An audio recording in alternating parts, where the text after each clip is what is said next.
मेरा नाम नंदिनी है।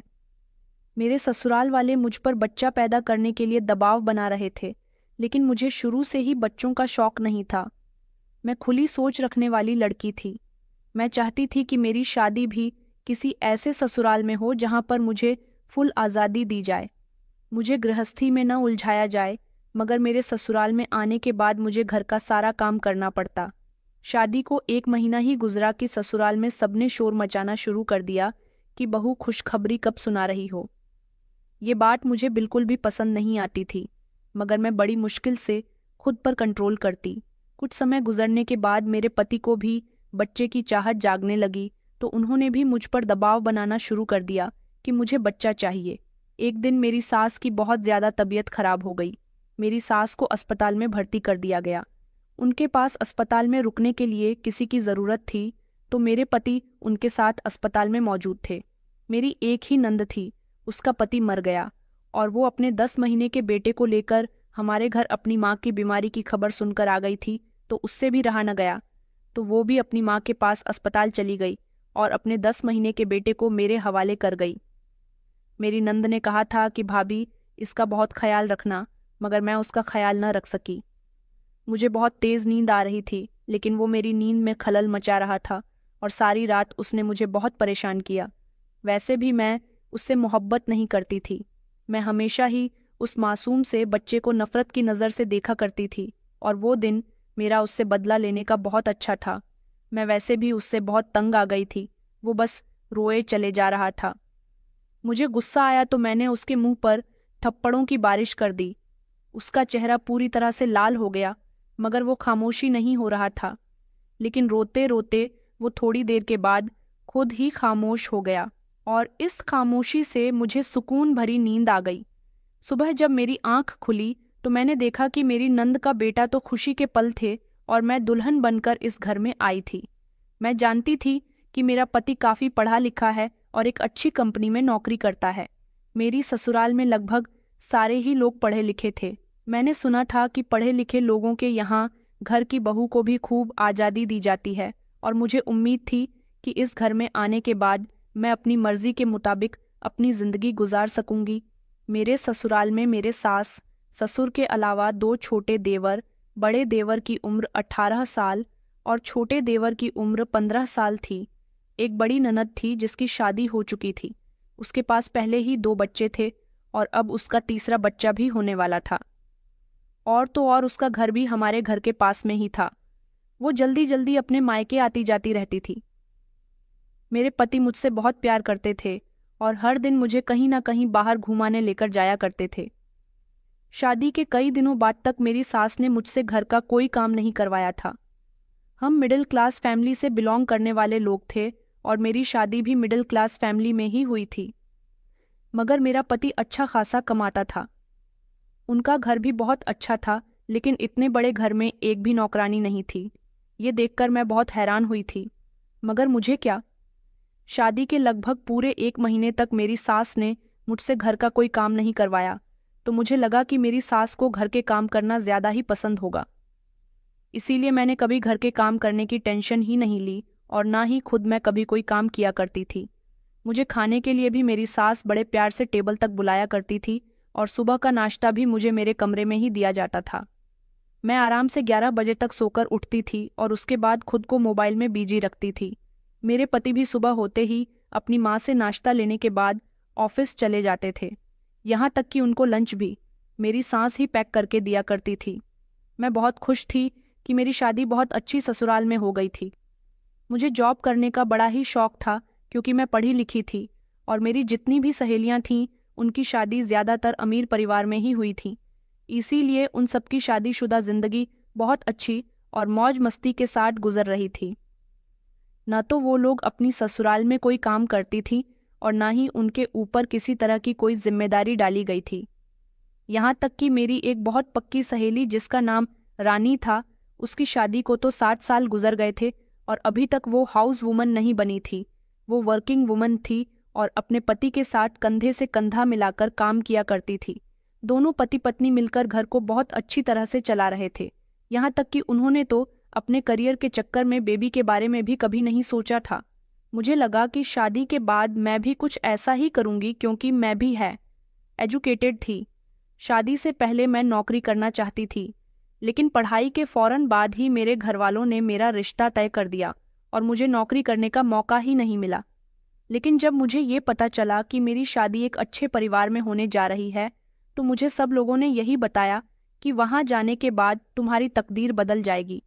मैंने भी कुछ ऐसा ही सोचा था कि मैं हाउस वीमेन नहीं बनूंगी। जहां मेरे पति नौकरी करते हैं, मैं भी उनसे कहूंगी कि वो मुझे भी नौकरी करने की परमिशन दे दे। बल्कि मुझे तो पूरी उम्मीद थी कि मुझे एक बार यही कहने पर नौकरी करने दी जाएगी। मगर यहाँ आने के बाद 1 महीने तक तो सब कुछ बिल्कुल ठीक चलता रहा।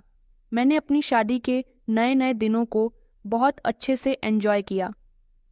जिस हिसाब से मुझे ऐसा लगता था कि मुझे पति तो अच्छा मिला ही है, बल्कि ससुराल भी बहुत अच्छी मिली है, क्योंकि मेरा एक देवर तो पढ़ाई करने के साथ साथ बच्चों को दोपहर में ट्यूशन भी देने जाता था, जबकि सबसे छोटा वाला देवर सिर्फ पढ़ाई ही किया करता था और वो दोनों ज्यादातर अपने काम से काम रखते थे।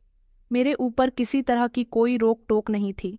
मैं जब चाहे घर से बाहर जा सकती थी, जो चाहे वैसा कर सकती थी। मैं अपने आप को बहुत खुश नसीब समझ रही थी। लेकिन जब शादी को 1 महीने से ज्यादा हो गया, तो एक दिन मैं अपने मायके आई हुई थी और अब की बार वो पूरे 1 हफ्ते के लिए हमारे यहाँ रहने आई थी। इसे 1 हफ्ते में उसने नोटिस किया कि मैं घर का कोई काम नहीं कर रही हूँ, तो उसने इस बात की शिकायत फौरन ही मेरी सास से कर दी। उस समय मेरी सास और मेरी ननद मिलकर रात का खाना बना रही थीं, जब मैं किचन के दरवाजे पर खड़ी उन दोनों की बातें सुन रही थी। मेरी नंद रागिनी ने अपनी माँ से कहा कि मम्मी, भाभी की शादी को अब तो काफी टाइम हो गया है। आपको भाभी से कहना चाहिए कि वो अब घर के काम में हाथ बटाए। आखिर ऐसा कब तक चलेगा? अब वो हमारे घर की मेंबर बन चुकी है। मुझे अच्छा नहीं लगता कि घर के सारे कामकाज आप अकेले ही करती हो। इतने में मेरी सास बोल पड़ी और कहने लगी कि बेटा, अभी वो नई नई है, काम कर लेगी। वैसे भी ये घर उसका ही है और इस घर को उसे ही तो चलाना है जिस पर। मेरी नंद रागिनी ने मुंह बिगाड़ते हुए कहा कि नहीं मम्मी, मुझे नहीं लगता कि भाभी कोई काम करेगी। अरे, मेरी शादी के बाद मैं अपने ससुराल को भी संभालना हूँ और यहाँ आकर आपके भी मुश्किल काम कर जाती हूँ। मुझे पता है कि आपसे इस उम्र में ज्यादा काम नहीं होता, लेकिन फिर भी आप सारे काम कर लेती हो। भाभी को हम किस लिए लेकर आए हैं? ताकि वो आपके साथ मिलकर रहे, मिलकर घर के काम करे। आखिर मैं भी कब तक अपने ससुराल से आकर यहाँ के काम करती रहूंगी? और अब तो वैसे भी मुझसे कोई काम नहीं होता, क्योंकि आप तो जानती हो कि मेरा 3रा महीना चल रहा है। मुझे ये सब अच्छा नहीं लग रहा। आपको भाभी से कह देना चाहिए कि अब ये घर उनका भी है और वो यहाँ रहती हैं। इसीलिए अब उन्हें आराम करना बंद कर देना चाहिए और घर के थोड़े बहुत काम में आपका हाथ बटाना चाहिए। मेरी सास ने अपनी बेटी को जवाब दिया, हाँ बेटा, मैं उसे कह दूंगी, तुम फिक्र मत करो। बस उस दिन से ही मेरे दिल में अपनी नफरत के खिलाफ नफरत पैदा हो गई थी और मैं सोच रही थी कि क्या जब मैं इस घर में नहीं थी तब इस घर का काम अकेली मेरी सास नहीं करती थी। मुझे अपनी नंद की ये हरकत बिल्कुल भी पसंद नहीं आई थी। उसके 2 बच्चे थे और उन दोनों बच्चों को मुंह उठाकर वो यहाँ ले आई थी।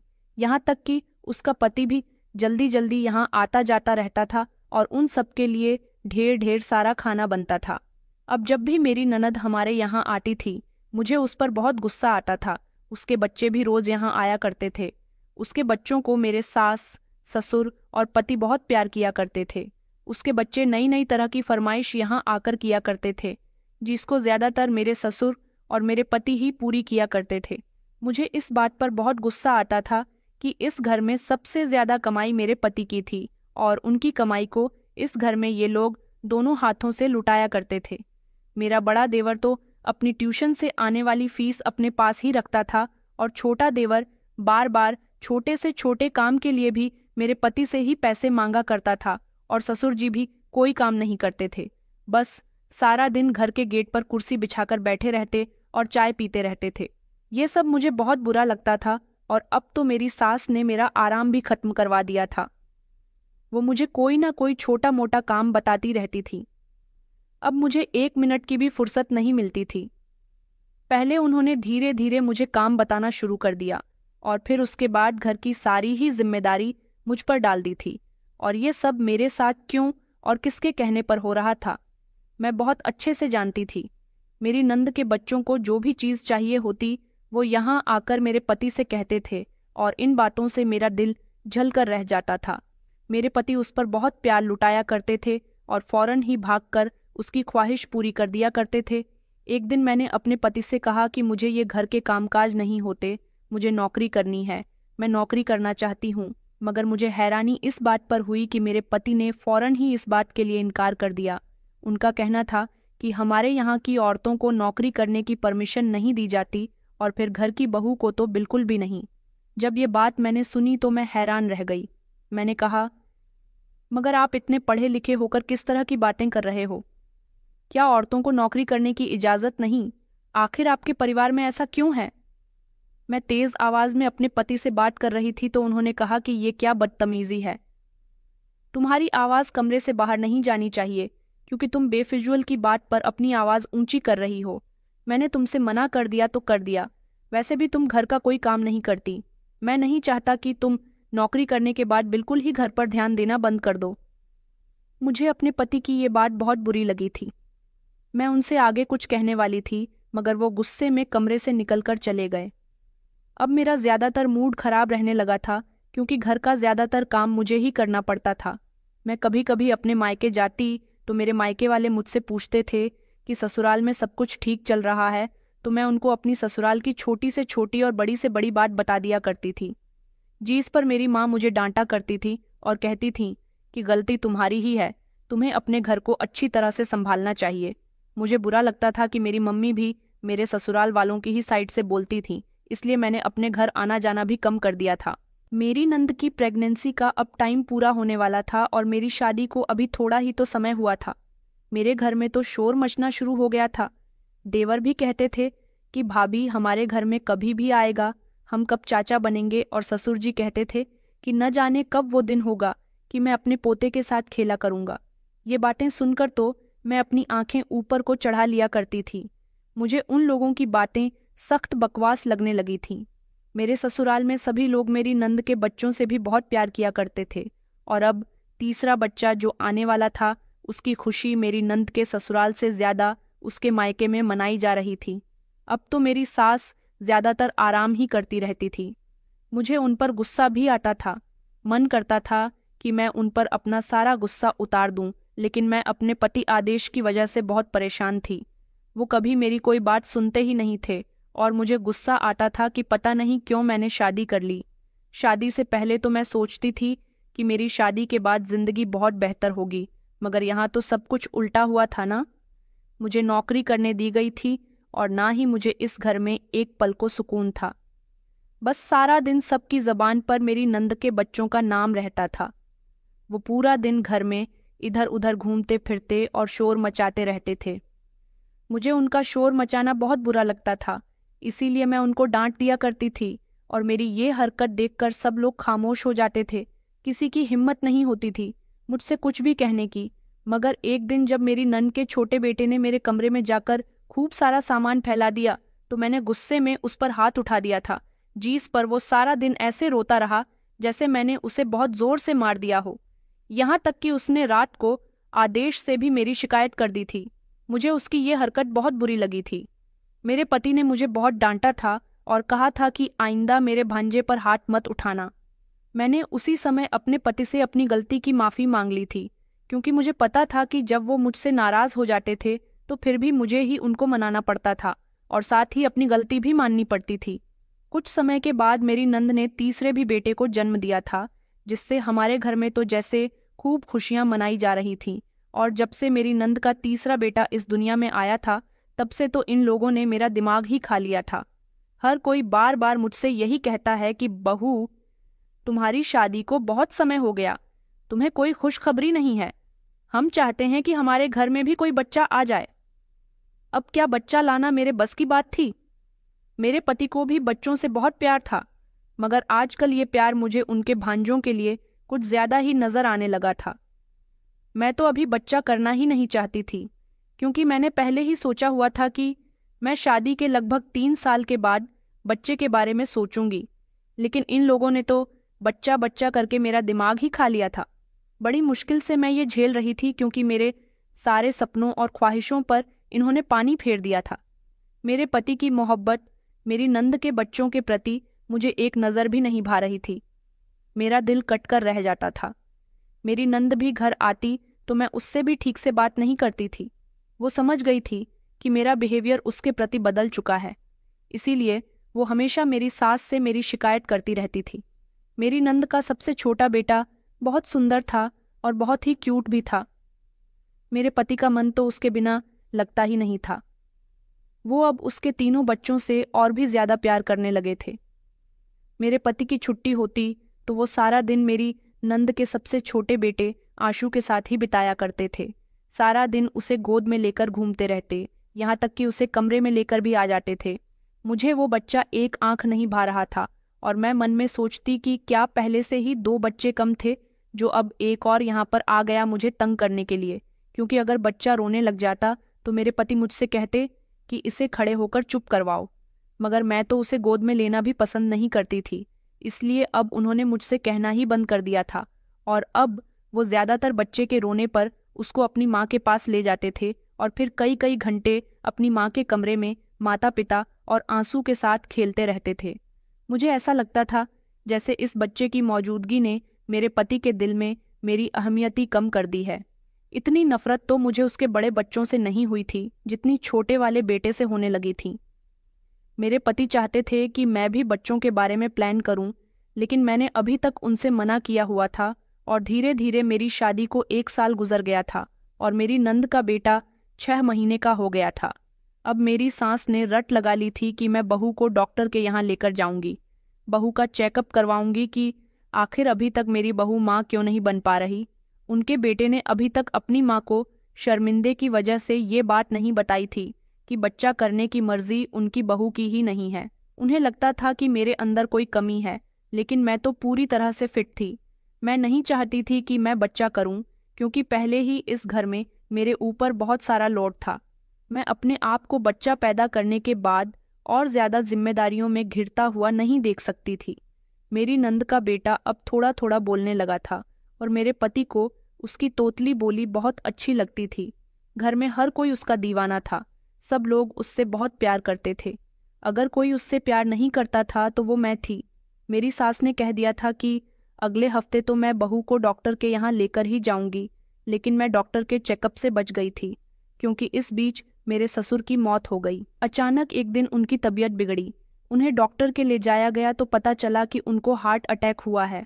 बस उसके बाद कुछ समय तक तो मेरी सास अपने पति की मौत के गम में डूब चुकी थी, लेकिन पिता के मरने के बाद मेरी नंतू जैसे अपनी माँ को संभालने के लिए परमानेंट थी, यहाँ पर शिफ्ट हो गई थी। वो अपने घर पर सिर्फ छोटे छोटे काम करने के लिए चली जाती थी, वरना ज्यादातर यहीं पर रहने लगी थी। उसका घर वैसे भी पीछे वाली गली में ही था और उसके ससुराल में कोई था नहीं, सिर्फ उसके पति के अलावा, इसीलिए उसका जब मन करता वो अपने मायके आ जाती थी। पर मुझे ये सब कुछ बिल्कुल भी पसंद नहीं था। मेरे पति तो मेरे सामने बार बार आशु की तारीफ करते रहते थे, कहते थे कि कितना प्यारा है, ये हमारा बच्चा होगा तो वो भी इतना ही प्यारा होगा। देखो ना, ये हंस रहा है, ये बोल रहा है, ये बातें कर रहा है। ओफो, उनकी ये सारी बातें सुनकर मुझे उलझन महसूस होती थी, इसलिए मैं उन्हें कोई ना कोई काम बता दिया करती थी, जिसकी वजह से वो मेरी नन के बेटे के साथ साथ कमरे से बाहर निकल जाते थे। मैं हर दूसरे तीसरे दिन यही सोचती रहती थी कि पता नहीं मेरी नन अपने घर कब जाएगी। फिर मुझे ये भी ख्याल आता कि उसको अपनी ससुराल जाने का कोई फायदा नहीं है, वैसे भी उसके बच्चे तो रहते ही यहीं हैं, मेरे ससुराल वालों का उसके बच्चे। क्योंकि बिना मन ही कब लगता था किसी दिन अगर उसके बच्चे नहीं आते तो मेरा कोई देवर या मेरा पति जाकर उसको उनके घर से ले आता था। इस घर में मेरी खुशी किसी के लिए अहम नहीं थी, बस हर किसी को मेरी नंद और उसके बच्चे ही अच्छे लगते थे। मेरे पति मेरा काम कम किया करते थे और अपने भांजू का काम ज्यादा करते थे। मैं हमेशा अपने ससुराल वालों से उखड़ी उखड़ी सी रहती थी। न मुझे अपनी सास के पास बैठना अच्छा लगता था और ना ही अपने नंद से बात करना अच्छा लगता था और ना ही अपने किसी देवर से बोलना अच्छा लगता था। मेरे इस मिजाज को मेरी सास और नंद बहुत अच्छे से पहचान गई थी, इसलिए दोनों माँ बेटी कमरे के अंदर बैठकर एक दूसरे से मेरी बुराइयों में लगी रहती थीं। मैं अपनी सास और नंद की चालाकी अच्छी तरह से समझ गई थी।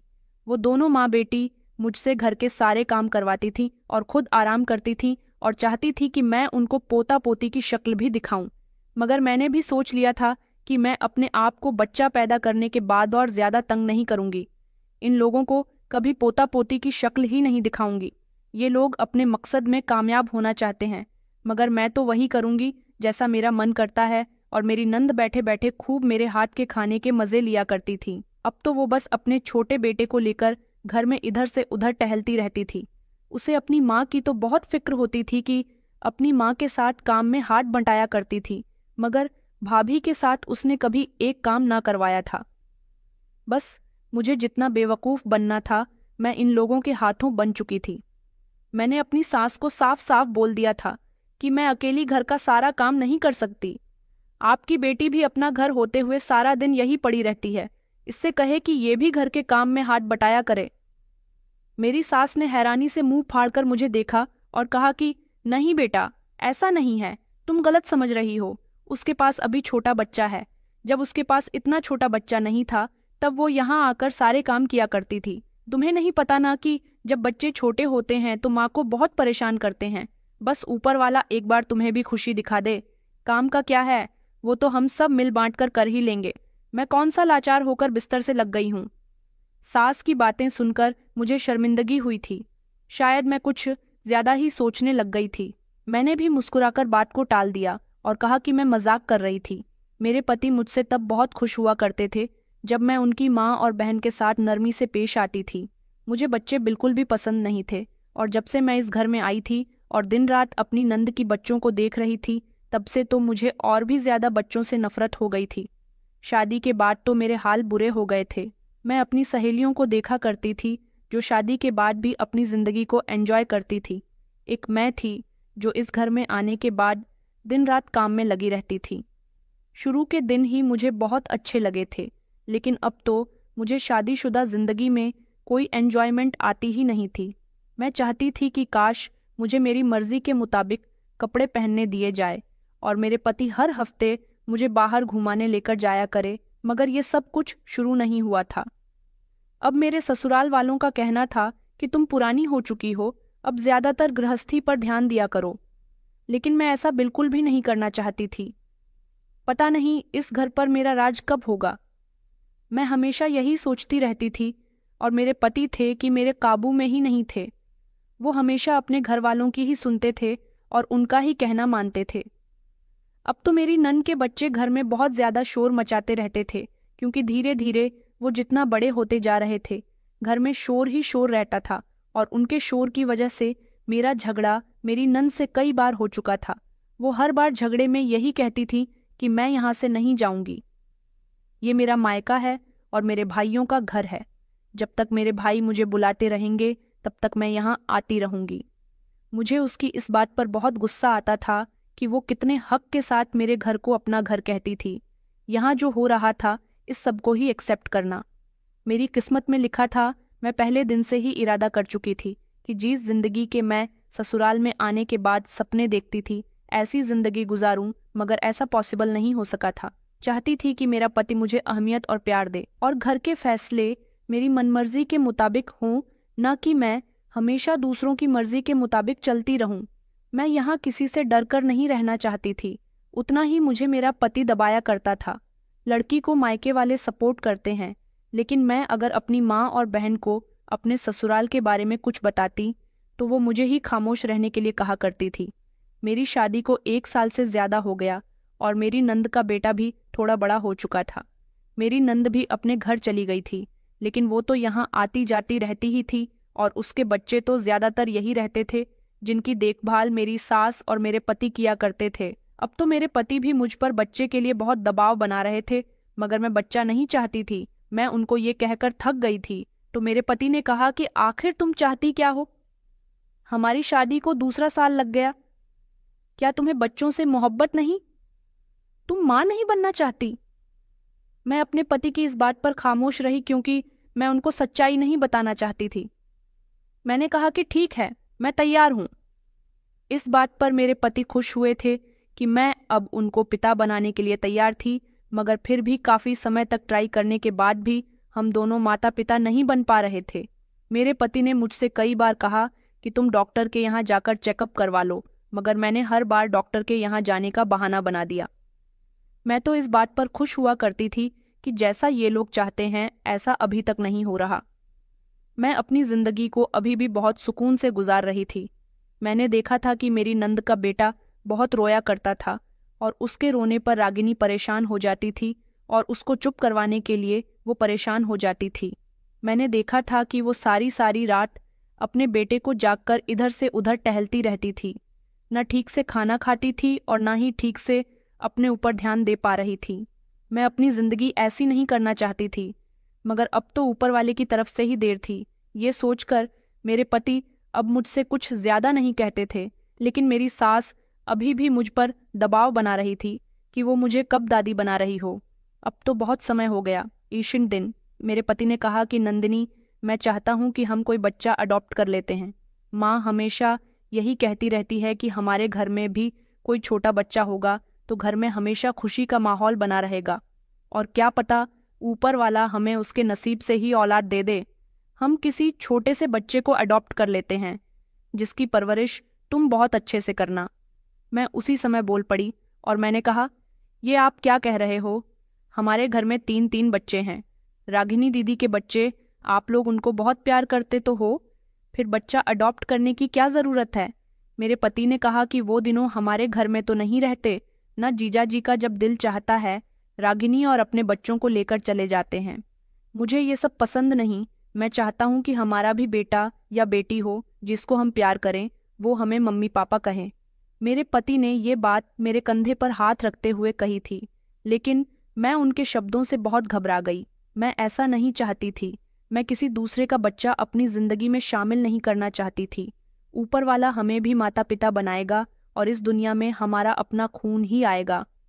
मैंने ऐसे शब्द जब अपने पति के सामने पेश किए तो उनका दिल नरम पड़ गया था और उन्होंने कहा कि तुम फिक्र मत करो, ऊपर वाला हमारी प्रार्थना जरूर सुनेगा। फिलहाल तो मैंने उन्हें तसल्ली दे दी थी, लेकिन मेरे पति मेरी नंद के बेटे के ऊपर बात टाल टाल कर बार बार बच्चों की ही बातें किया करते थे। एक रात अचानक मेरी सास की तबीयत खराब हो गई तो उनको अस्पताल में भर्ती कर दिया गया। मेरा एक देवर तो मेरी नंद के पति के साथ उनके काम के सिलसिले में शहर से बाहर गया हुआ था और छोटा वाला देवर भी अपनी माँ के साथ था। दोनों भाई मिलकर मेरी सास को अस्पताल ले गए थे। उनकी तबीयत अचानक बिगड़ गई। उनके पेट में दर्द हो गया और बहुत तेज बुखार आ गया तो वो दोनों उन्हें अस्पताल ले गए। वहां से खबर आई कि मेरे पति आज रात अस्पताल में ही रुकने वाले हैं क्योंकि माँ की कंडीशन कुछ ठीक नहीं है। उन्होंने अपने छोटे भाई को मेरी देखभाल के लिए घर पर भेज दिया था। मैं बेफिक्र हो गई और घर का दरवाज़ा बंद करने के बाद कमरे में आने ही वाली थी। जब घर का दरवाज़ा दोबारा से बजने लगा, जैसे ही मैंने दरवाज़ा खोला तो मेरी नंद रोते हुए आई और मुझसे लिपट कर कहने लगी कि भाभी, माँ की तबीयत इतनी खराब हो गई और किसी ने मुझे बताया भी नहीं। भाभी, प्लीज़ मेरे बेटे को आज रात के लिए आप संभाल लो, माँ की तबीयत ठीक नहीं है। मैं और भैया अस्पताल में रुक जाते हैं। ये बड़े दोनों बेटे तो अरुण के पास हो जाएंगे। अरुण मेरे सबसे छोटे देवर का नाम था जो इस समय घर में मौजूद था। दोनों बड़े बच्चे मामा मामा कहते हुए उसके कमरे में चले गए थे। मेरी नंद रागिनी ने मुझे अपना बैग थमाया और दूसरे हाथ में मुझे अपना बेटा दे दिया और कहने लगी कि प्लीज़ भाभी, आज रात के लिए आप इसे संभाल लो। ये सो रहा है और इसी तरह से सारी रात सोता रहेगा। अगर इसे फीडर में दूध दे दिया जाए तो किसी टाइम इसकी आंख खुल जाए तो बस आप दूध बनाकर दे देना। ये सोता रहेगा और आपको भी परेशान नहीं करेगा। मैं सुबह आकर इसे अस्पताल में ले जाऊंगी क्योंकि मेरी भैया से बात हुई थी। भैया ने कहा कि अस्पताल में बिल्कुल भी जगह नहीं है। भैया ने कहा है कि मैं इसे आपके पास छोड़ दूं, आप इसकी अच्छे से देखभाल कर लोगी क्योंकि उधर माँ को मेरी बहुत याद आ रही है। मैं अस्पताल जा रही हूँ, आप प्लीज़ मेरे बेटे का ख्याल रखना। ये कहकर वो मुझे अपना बेटा थमाकर चली गई थी, मगर मैं इसकी देखभाल कैसे कर सकती थी? मुझे तो ये बिल्कुल भी पसंद नहीं था, लेकिन इस समय वो सो रहा था और सोते हुए बहुत ही प्यारा लग रहा था। मैं अपनी नंद से कुछ न कह सकी और खामोशी से दरवाज़ा बंद करके उसे अपनी गोद में लेकर अपने कमरे तक आ गई। मैंने उसे धीमे से अपने बिस्तर पर लेटा दिया और खुद भी उसके बराबर में लेट गई। लेकिन अचानक रात बीच में वो उठकर रोने लगा और इतना ज्यादा चीखने लगा कि मैं तो उसके चीखने से घबरा गई। मेरी समझ नहीं आ रहा था कि उसे किस तरह से शांत कराऊं। मैं उसे शांत कराने की हर तरह से कोशिश कर रही थी। मुझे उसके रोने से उलझन महसूस हो रही थी। रात के समय शांति फैली हुई थी, इसलिए उसकी आवाज़ घर में बहुत तेज महसूस हो रही थी। मैंने अपनी नंद को देखा था, वो ज्यादातर उसको टहल टहल कर खामोश करवाया करती थी, इसलिए मैंने उसको गोद में लिया और टहल टहल कर खामोश करवाने की कोशिश करने लगी। मगर वो तो फिर भी खामोश नहीं हो रहा था। मुझे उसकी आवाज़ बहुत ही बुरी लग रही थी। मैंने अपने दांत बींचते हुए दरवाजे पर हाथ मारा कि शायद वो मेरा गुस्सा देखते हुए चुप हो जाए, मगर वो तो मासूम बच्चा था। मैं सोच रही थी कि बस ये जैसे तैसे खामोश हो जाए, मगर वो चुप होने का नाम ही नहीं ले रहा था। मुझे उस पर इतना गुस्सा आया कि मैंने बिस्तर पर पटक दिया तो वो और ज्यादा रोने लगा। मैंने उसको बड़बड़ाना शुरू कर दिया, क्योंकि एक वही तो था जब से इस दुनिया में आया था कि मेरे पति ने मेरा दिमाग खा लिया था कि उसे बच्चा चाहिए। इससे बहुत नफरत महसूस हो रही थी, इसलिए मैंने इस पर थप्पड़ों की बारिश करना शुरू कर दी कि तेरी ही वजह से इस घर में मेरी अहमियत नहीं है। मेरा पति सबसे ज्यादा तुझे अहमियत देता है, हमेशा तुझे अपनी गोद में लिए फिरता है और ये सब कुछ मुझे बिल्कुल भी पसंद नहीं। मैंने उस मासूम से बच्चे के गाल पर इतनी जोर जोर से थप्पड़ मारे कि वो तड़प तड़प कर रो रहा था।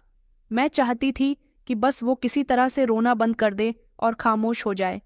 मैंने तो उसका गला पकड़कर उसे भी दबाने की कोशिश की ताकि उसकी आवाज़ बंद हो जाए और मुझे सुकून मिल जाए, लेकिन उसकी आवाज़ किसी भी तरह बंद होने का नाम नहीं ले रही थी। उसका चेहरा थप्पड़ पड़ते पड़ते लाल हो चुका था। मुझे बहुत तेज की नींद आ रही थी, लेकिन उसकी वजह से मुझे सुकून नहीं मिल पा रहा था। फिर मैंने अपना दुपट्टा उठाया और उसके मुंह पर बांध दिया और कहा कि बस खामोश हो जा। मुझे तेरी आवाज़ बहुत बुरी लग रही है, क्योंकि मैं अपने कानों को हाथ लगा रही थी। दुपट्टा बांधने के कुछ देर बाद ही उसकी आवाज़ बंद हुई तो मुझे कुछ सुकून आया था और फिर उसके बाद मैं गहरी नींद में सो गई थी। शायद सुबह 10 बजे का समय था। एक जोरदार चीख से मेरी आंख खुली। मैंने देखा कि मेरा देवर मेरे कमरे में चिल्लाता हुआ आया और उसने देख लिया था कि आंसू के चेहरे पर मैंने दुपट्टा बांध दिया है, और वो जोर से चीखा और कहने लगा कि भाभी, ये इसके ऊपर दुपट्टा क्यों बांधा है। उसने जल्दी से बच्चे के मुंह से दुपट्टा हटाया तो उसके चेहरे पर थप्पड़ों के निशान उसे दिखाई दे गए, जो उसके मासूम से चेहरे की रंगत को लाल कर गए थे। मेरे देवर अरुण ने मुझे गौर से देखा और कहने लगा कि भाभी, ये इसकी क्या हालत हो रही है। मैं घबरा गई और मेरी आवाज़ कांपने लगी। मैं एक ही झटके में खड़ी हो गई। मेरा देवर उसको जगाने की कोशिश कर रहा था, उसको उठा रहा था, उसको आवाज़ें लगा रहा था, लेकिन बच्चा कोई हरकत नहीं कर रहा था। मेरे देवर ने तो पूरे घर में शोर मचा दिया और ये सब देखकर मैं बहुत घबरा गई थी। फिर मुझे याद आया कि मैंने रात को इस बच्चे के साथ क्या क्या किया। मैंने तो अपना सर ही पकड़ लिया था कि गुस्से में आकर मैंने ये क्या कर दिया। मैं अपने देवर से कहने लगी कि प्लीज़ अरुण, खामोश हो जाओ, प्लीज़ शोर मत मचाओ, ये सब मुझसे गलती से हो गया। वो कहने लगा, भाभी, ये सब गलती नहीं, बल्कि ये कोई हरकत नहीं कर रहा। उसने जल्दी से अपनी जेब से मोबाइल निकाला और मेरे पति को फौरन ही घर बुलाया। मेरी नंद के दोनों बच्चे भी घबरा रहे थे और मेरा पूरा शरीर कांप रहा था। ये मैंने क्या कर दिया। मैं अपनी किस्मत को कोस रही थी। मुझे खुद पर गुस्सा आ रहा था कि मुझे गुस्से में इतना बड़ा कदम नहीं उठाना चाहिए था, और मैं बार बार प्रार्थना कर रही थी कि बच्चा सही सलामत हो। मेरा देवर फौरन ही उस बच्चे को अस्पताल लेकर गया। मैं घर में अकेली थी और बच्चे के लिए बार बार प्रार्थना कर रही थी, लेकिन कुछ समय के बाद घर के सारे ही लोग घर के अंदर रोते हुए दाखिल हुए। मेरी नंद तो चीखते चिल्लाते दाखिल हुई थी और उसने घर के अंदर आते ही मुझे बालों से पकड़ लिया। कहने लगी कि तुमने मेरे बेटे को मार दिया। ये बात सुनकर तो मेरे पैरों तले से जमीन निकल गई। क्या आशु की मौत हो गई है? उसने कहा कि हाँ, तुमने मेरे मासूम से बच्चे की जान ले ली। मैं तुम्हें कभी माफ नहीं करूंगी। आखिर तुमने ऐसा क्यों किया? बताओ मुझे। मुझे नहीं पता था कि उस बच्चे की जान भी जा सकती है। सारे ही लोग मुझे खा जाने वाली नजरों से देख रहे थे और मुझे बहुत डर लग रहा था। मुझे लग रहा था जैसे मैं आज नहीं बचूंगी। क्योंकि मेरे देवर ने सब कुछ बता दिया था। मेरी नंद अपना सर पकड़ पकड़ कर रोने लगी कि मैंने कल रात क्यों इस औरत के हवाले अपना बच्चा कर दिया। मुझे नहीं पता था कि ये मेरे बच्चे को मार डालेगी। मेरे पति ने भी मुझे बहुत बातें सुनाई और कहा कि आखिर तुमने ये सब कुछ क्यों किया, क्या मकसद था तुम्हारा। मैंने उनको बताया कि मेरा कोई गलत मकसद नहीं था, बस वो मुझे सोने नहीं दे रहा था। मैंने कभी बच्चे नहीं संभाले, इसलिए गुस्से में आकर मुझसे ये छोटी सी गलती हो गई। उन्होंने चिल्लाकर कहा, ये कोई छोटी गलती नहीं बल्कि तुम एक कातिल बन चुकी हो। मेरा देवर कहने लगा कि रात को मुझे आंसू के रोने की आवाज तो आ रही थी, मगर दीदी के दोनों बच्चों ने मुझे कमरे से बाहर जाने नहीं दिया। उन्होंने कहा, मामा जी आप हमारे साथ ही रहो, मुन्ने को मामी देख लेंगी। मुझे लगा कि आंसू ऐसे ही रो रहा है, मगर मुझे नहीं पता था कि भाभी उसके साथ ये सब कुछ कर रही है। वो तो सुबह आकर मैंने देखा कि भाभी गहरी नींद में सो रही है और आशी के मुंह पर दुपट्टा बंधा हुआ है। ये देखकर मैं घबरा गया कि इतने छोटे बच्चे के मुंह पर कपड़ा कैसे बांधा जा सकता है। सब लोग मुझे इल्जाम दे रहे थे। फिर मैंने बताया कि मुझे गुस्सा इसलिए आया क्योंकि तुम लोग मुझसे ज्यादा उस बच्चे को अहमियत देते थे। मुझे बच्ची बिल्कुल भी पसंद नहीं। जब मेरे दिल की सारी बात उन्हें पता चल गई तो मेरे पति ने कहा कि तुमने बिल्कुल भी अच्छा नहीं किया। तुम्हें नहीं पता कि बच्चे तो ऊपर वाले का रूप होते हैं। तुम भी तो कभी बच्ची होगी, तुमने भी तो कभी अपने माता पिता को परेशान किया होगा, तुम भी तो रोती होगी। अरे तुम क्या जानो कि बच्चों से मोहब्बत करना किसे कहते हैं। तुम्हारे सीने में दिल नहीं बल्कि पत्थर है। मैं तुम जैसी औरत को कबूल नहीं कर सकता। जो दूसरों के बच्चों की जान ले सकती है वो अपने बच्चों की भी जान ले सकती है। तभी तो ऊपर वाले ने अभी तक तुम्हें मां बनने की खुशी नहीं दी। मेरे पति ने इतनी इतनी बड़ी बातें कह दी थीं कि मेरे दिल पर लग रही थी, और वही मेरा नंदो ये खबर सुनने के बाद अपने साथ घर पर पुलिस को लेकर आया था। पुलिस ने मुझे अरेस्ट कर लिया था। मैं बहुत रो रही थी और अपने पति से गुहार कर रही थी कि वो मुझे बचा ले, लेकिन मुझे किसी ने नहीं बचाया। सबका यही कहना था कि तुम्हें सजा मिलनी चाहिए। मेरे पति ने भी मुझे छोड़ दिया। उन्होंने कहा कि मुझे तुमसे ऐसी उम्मीद नहीं थी, मुझे नहीं पता था कि तुम्हारी नीयत ऐसी है। तुम्हारा मेरे घर में रहना बिल्कुल भी ठीक नहीं है। और फिर मुझे पुलिस अपने साथ ले गई और आज मैं अपने किए की सजा भुगत रही हूँ। गुस्से में इंसान बहुत गलत कदम उठा लेता है। मैंने जो किया था उसकी सजा अभी यहीं तक ही नहीं थी, बल्कि जेल में जब मेरे सारे टेस्ट करवाए गए तो उसमें ये बात भी पता चली थी कि मैं बांझ हूँ और कभी भी मां नहीं बन सकती। ये सुनकर मुझे बेहद अफसोस हुआ था और फिर मुझे पता चला कि मैं जितना बच्चों से दूर होना चाहती थी, ऊपर वाले ने मुझे उतना ही इस खुशी से दूर कर दिया था। कोई फायदा नहीं था कुछ भी करने का।